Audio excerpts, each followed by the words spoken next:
बिस्मिल्लाहिर्रहमानिर्रहीम। मैं हूं असद महमूद और आप देख रहे हैं हाफिज असद वॉइस। दोस्तों, आज हम आपसे रेहान साहब से मिलाते हैं और इनसे करते हैं गुफ्तगू यहाँ के दिलनशीन मंजर की और अल्लाह तबारक व तआला के इस कुदरती निज़ाम की और इस कुदरती खूबसूरती की इनसे करते हैं गुफ्तगू। रेहान साहब, कैसे आपका आना हुआ यहाँ और आपको क्या महसूस हो रहा है यहाँ पर? असद महमूद साहब, मैं अक्सर ऐसी जगहों पे आता हूँ, खासकर ये जगह तो हमारे घर के करीब ही है, तो इसलिए भी मैं अक्सर यहाँ चक्कर लगाता रहता हूँ। यहाँ पहुँचकर जो सुकून हासिल होता है वो हमारे कमर्शियल एरियाज जहाँ हम रहते हैं वहाँ पे बिल्कुल भी नहीं होता। वहाँ तो बनावटी चीज़ों की आलूदगी चारों तरफ है और ये कुदरती चीज़ों से माला माल जगह। आप देखिए कि सामने पहाड़ दिखाई देते हैं, ऊंचे ऊंचे पहाड़, और उनके ऊपर बर्फ की चादर बिछी हुई है, और फिर ऐसे पहाड़ के जिन पे जंगलात हैं, फिर घास इस किस्म का मुलायम है। आप तसव्वुर कीजिए असद महमूद साहब कि जब उस पे कदम रखा जाता है तो महसूस होता है कि कदम रुई की तरह अंदर जा रहा है, मतलब ये कि कदम धंस रहा है उसके बीच, और इतना मुलायम घास है। और फिर ये कि वो उसकी हरियाली की वजह से इंसान के दिमाग तक उसकी एहसास की कैफियत पहुंचती है, इंसान महसूस हो जाता है ऐसी जगहों में पहुंचकर। इसीलिए तो अल्लाह ताला ने कुरान पाक में भी जगह जगह तो फरमाया है कि तुम मुख्तलिफ जगहों की सैर करो, तुम देखो, अल्लाह ताला की कुदरत को पहचानो, अल्लाह ताला की बनाई हुई मुख्तलिफ चीज़ों पे गौर व फिक्र करो। अब गौर व फिक्र के बारे में बड़ी जगहों पे आया है।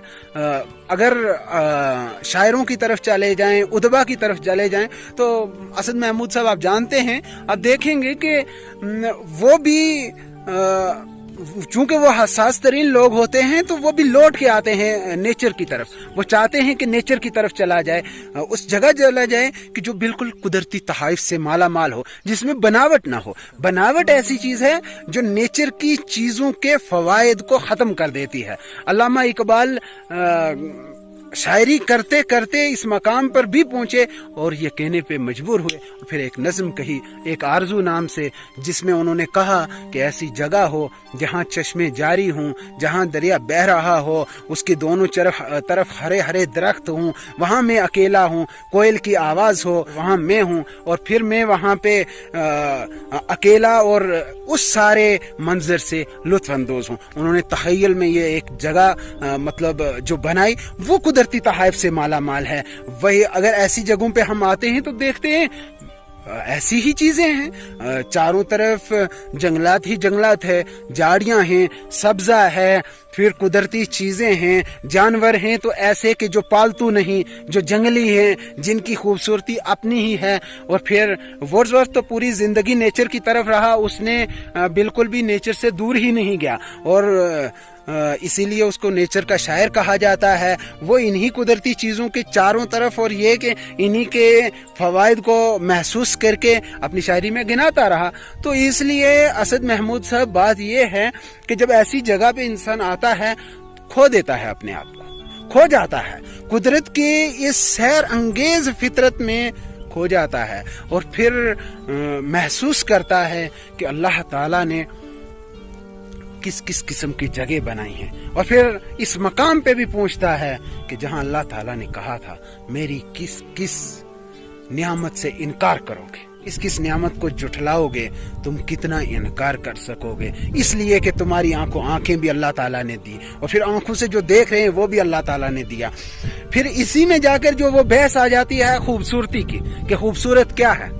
खूबसूरत वो चीजें हैं जो तुम्हें बा जाती है। मुमकिन है असद महमूद साहब जो चीजें तुम्हें पसंद हों वो मुझे ना हो, मुमकिन है जो मुझे हूं वो तीसरे आदमी को ना हो, लेकिन नेचर वाली चीजों को ये मुमकिन ही नहीं लोगों को पसंद ना हो, क्योंकि वो नेचुरल हैं, उसमें फवायद ही फवायद हैं। चूंकि फवायद ही फवायद हैं इसलिए वो हर किसी को पसंद है। और आंख का एक ऐसा सिलसिला है, इसको हरियाली बहुत पसंद है, और नेचर में हरियाली बहुत ज्यादा है, बहुत ज्यादा हरियाली बहुत ज्यादा है। या चश्मे हैं तो इस तरह फूटते हैं जैसे कि मतलब तसव्वुर नहीं किया जा सकता पानी आ कहां से रहा।